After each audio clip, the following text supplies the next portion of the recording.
Men bir ayol kishi olsam, qilaman degan ishimni men qila oldim. Mana ko'rgansizlar, meni shunda xalqim yaxshi ko'rdi ekan.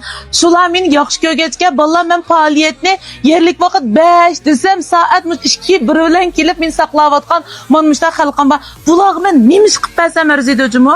Bu yerda iliqib bizni yaxshi ko'rganlarni bizmi qavat yaxshi ko'ramiz. Ular bizga bir g'irish qilsa, biz ular 10 g'irish holat yiqilishimiz. Biz ular bizni yaxshi ko'rganga biz hassalab qaytiramiz. Men cho'qim buningdan keyin mulozimatimni texim yaxshi qilib, anandagi mahsulotimni texim unumli qilib, mana mush meni yaxshi ko'rgan, menga ishongan mush xalqimga javob qaytarish uchun butun kuchim bilan cematim bilan terishime ve cematim bilan va'da beraman. Ani mening qilayotgan ishim unda oddiy ish emas, men cematim bilan qilyapman. Men kichikina pulni yoki kichikina moddiy bo'yimni deb cematimning 100 obro'yini to'kib etmayman.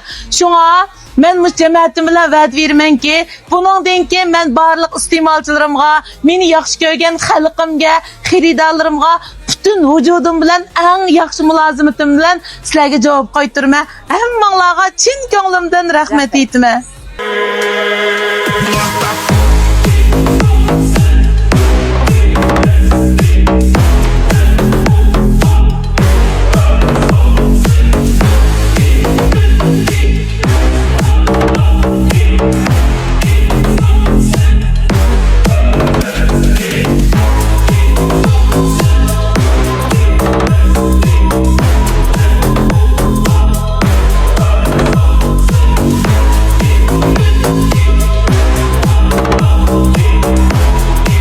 Kayıtsız baştan falan babamdı. Vay rahmet ey.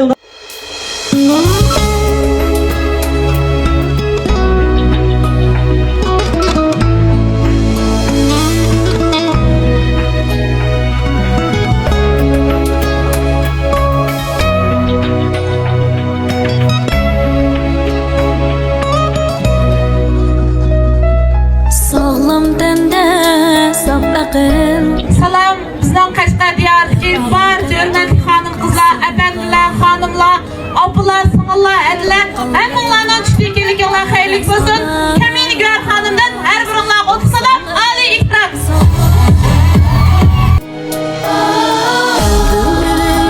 Elge bir iş Ziyan çıkmaz şunda hüner Samimiyet, isil sübet El alkışı, yeşil güher Rekabette adil buluş Ünsüzleşen dadil buluş Fayda iliş maksat emas Nişanimiz sağlam buluş Sağlamlıkni söyse kişi Uruna kapar emmeşi Yeşil güher birleyene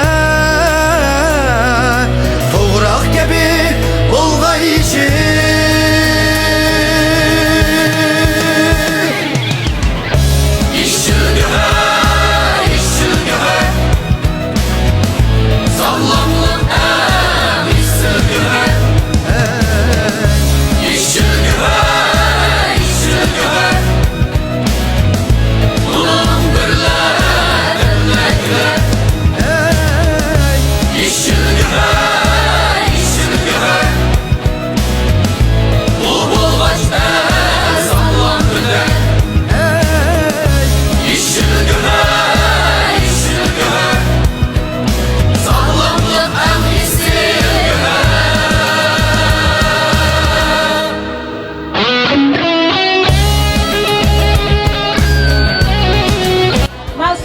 Qaymaqlarga yetdi. Ma ba'zinglar bir do'di 5-6 ilm oldinglar, men uni ko'rdim. To'g'ri xatomi? Men dedim, deganimni qildim, o'sha kelgan har bir xaridorlarni men hargiz bekorga yo'lga solmadim. Har bir aylanning kelgan qadimiga men loyiqalik sovg'atlarimni berdim. Shunga davomli holatda sanmay ishlarga saqlaydim.